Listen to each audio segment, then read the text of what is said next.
saan ka magbabakasyon ngayon? Bala ko sa Amerika pero na-cancel. Ah, bakit? Ano, madaming pera eh. Hindi kaya na immigration. Yun lang. Bye-bye. Ate Maria, saan ka magbabakasyon? Di pa alam. Ha? Di pa alam. Bahala na. Bahala na. Ba't di mo alam? Wala ka pang paglagyan ng pera mo. Nakabawi sa riban eh. Kasi nagastos ko dito sa buhok mo. Hindi ito riban. Sana all. Pa-color. Grabe naman yung color mo. Dapang napa. Sana all.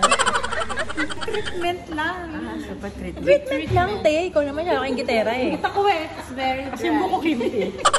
Arby, tawag. Huwag ka na tumawa ng tumawa. Saan ka magbabakasyon? Saan daw ang bakasyon mo? Hindi ko din alam. Walang plano. Wala. Papalinisan na silver.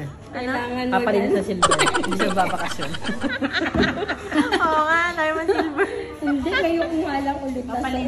Eto, alam ko na kung saan to. Saan ka magbabakasyon, Buntis? Sa hospital. Uy, magbakasyon? Hospital. Sabi ko na yun, alam ko na yung schedule niya. Antayin ko lang matapos uminom ng kape. Kasi naka-pink.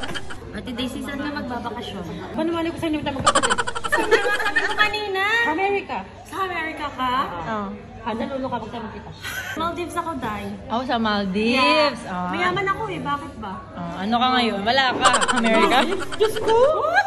Pupunta ko lang noon 3 days lang ako. Di ako lang sumagal. Bakit? Hindi nila kaya yung ano ko, Ganda mo. living ko doon.